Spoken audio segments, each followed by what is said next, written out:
교수님 이번 주는 무엇을 집중적으로 가시겠습니까? 일왕이 올림픽이 걱정이 된다 이런 이야기를 했거든요. 네. 이 이야기가 전해지면서 파문이 일었습니다. 아 그렇습니까? 예, 왜 그러는지 이러한 내용 그리고 일본의 일완제에 대해서 어느 정도 이해하실 수 있는 시간을 짧은 시간이지만 본질적인 부분을 이해할 수 있게 조금 구성해 봤습니다. 2월 24일이었는데요. 일본의 군내청이라고 있거든요. 거기는 그 완시를 관리하는 데입니다. 국내청이요? 예, 군내청에 그 니시무라라는 장관이 있는데 이 사람이 기자회견에서 이렇게 말했습니다. 나루히토 일왕이 코로나19 감염 상황을 매우 우려하고 있다. 국민들 사이에 불안의 목소리가 있는 가운데 자신이 명예의 존재를 맡고 있는 올림픽이 개최가 감염 확대로 이어지지 않을까 우려하고 계시는 것으로 저는 안다. 마지막은 그 장관의 느낌으로 그렇게 이야기를 했는데요. 일왕과의 일상적인 대화 속에서 자신이 느낀 것이다. 이렇게 이야기를 했습니다. 그러면은 일본 왕의 생각을 자기가 얘기한 것이다 이렇게 그런 해석할 수가 있는 거죠? 것이죠. 그러나 기자회견에서는 이게 당신의 생각이냐 혹은 일왕의 생각이냐 이런 질문이 좀 나왔다고 합니다. 결국은 그 니시무라 장관은 일왕이 그렇게 생각하고 있다라고 자신은 알고 있다. 이게 좀 미묘한 뉘앙스인데요. 왜 그러냐? 네, 먼저 그러나 여기에 대해서 그 두 사람은 즉각 진화에 나섰습니다. 카토 관반 장관하고 스가촌입니다. 두 사람 모두 이것은 니시무라 장관의 생각을 말한 것으로 이해를 한다. 이런 취지의 이야기를 했습니다. 일왕의 이야기는 아닐 것이다. 이 이야기거든요. 그러니까 이 발언을 부정하고 싶은 그런 얘기네요. 네, 이게 상당히 좀 복잡한 문제가 있습니다. 일왕의 발언 자체는 거의 다 금지되어 있다고 보시면 돼요. 일본에서 일왕이 발언할 수 있는 기회는 1년에 2번 정도밖에 없습니다.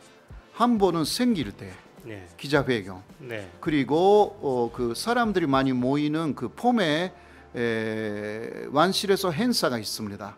그때 인사 그 정도예요. 그러니까 정치적인 발언을 할 수 없다는 그런 말씀인 거죠? 뭔가 그 일왕이 말하면 정치적인 발언이 될 가능성이 충분히 있기 때문에 일왕은 그 정치적인 행위를 못하게 되어 있는 그 존재이기 때문에 이번에 감염이 걱정이 된다라는 것은 올림픽 개최 반대한다라는 위견이 될 수도 있기 때문에 이거는 일본 정부의 반침하고 완전히 정반대가 되죠. 그래서 정치적인 발언으로 피하될 우려가 있어서 그리고 일본 정부의 입장으로서는 그래도 선진적이라고 해도요 일왕의 영향력을 무시할 수 없습니다. 그래서 진화에 나섰다. 그렇게 볼 수가 있는데요. 그런데 워싱턴 포스트가 즉각 이 뉴스를 세계에 보냈습니다. 2월 25일이었어요. 도쿄 올림픽은 일왕의 불신임 결의를 받았다. 이러한 그 제목으로 기사를 냈습니다. 일왕이 이처럼 중요하고 무리를 일으키는 이슈에 대해서 발언하는 것은 드물지만 일왕의 견해는 무겁다. 또 이런 식으로 또 해설을 했고요. 일왕의 경고는 일본 정부와 IOC를 곤혹스럽게 만들었지만 주최자들의 마음을 돌리기에는 너무 늦었다. 이런 이야기도 하기는 했습니다. 워싱턴 포스트가 보도했기 때문에 이거는 사실상 세계적인 영향력을 갖게 되었죠. 그렇습니다. 그런데 더 재미있는 부분은요. 일왕이 이 이야기를 하기 3일 전에 스가촌리는 일왕하고 만났습니다. 그랬습니까?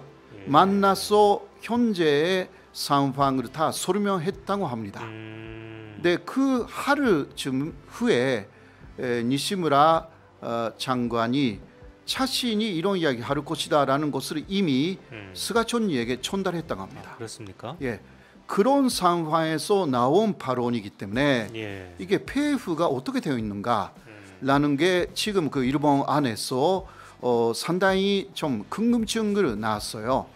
또 말씀드리면 니시무라 장관을 또 거기 근내정으로 보낸 사람이 스가예요. 그래서 스가의 사람인 거죠.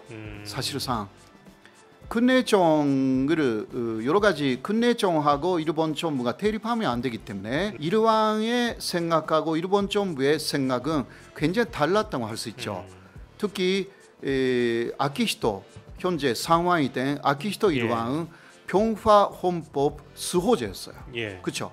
그러나 아베 일본 정권은 평화 헌법을 개정해야 한다 이거였잖아요. 그렇죠. 그러니까 이것을 조율하기 위해서 사실 스가 사람을 몇 년 전에 관방장관 시절에 니시무라를 보낸 거예요. 근내정에. 예, 그런 사람인데 마치 도쿄 올림픽을 반대하는 것 같은 말이 나온 거예요. 이게 뭐냐라는 재밌죠. 그 사전에 그런 일이 있었다면 마치 아무것도 모르는 척 이렇게 스가나 그 갓도 관방장관처럼 저런 반응이 나오는 것 자체가 좀 말이 안 되는 것 같은데. 그러니까요. 네. 그러나 아베 신조 전 총리는 조금 다른 반응을 보였어요. 여러 가지 걱정을 하고 있는 것을 안다. 그러니까 그 걱정이 사실이다. 이런 식으로 이야기를 한 거예요. 그러나 사실상 스가촌니 쪽에서는 뭐 일반적으로 부정하는 이야기를 했죠. 뭔가 티가 있다. 또 스가하고 연결되는 사람이기 때문에 그래서 또 나오는 이야기가 아까 조금 나온 이야기인데 스가는 언젠가 갑자기 취소할 것이 아닌가. 아, 그게 그렇게 연결이 되는 거군요. 그러니까 일왕의 견해도 어느 정도 영향을 줄 수가 있기 때문에. 그러나 그거는 모르겠어요. 왜냐하면 돈의 문제가 아까 말씀하신 대로 있기 때문에 너무 쉬운 일이 아니기 때문에 사람들이 반대하지 않는 모든 조건을 만들어서 해야 되고요. 그리고 그 니카이라는 스가의 그 기반을 만든 간사장은 취소를 사실상 생각하고 있습니다. 그래서 이러한 부분들이 앞으로의 그 좀 일본을 보는 관전 포인트예요. 도쿄올림픽 개최 논쟁이 아직 끝나지 않았군요.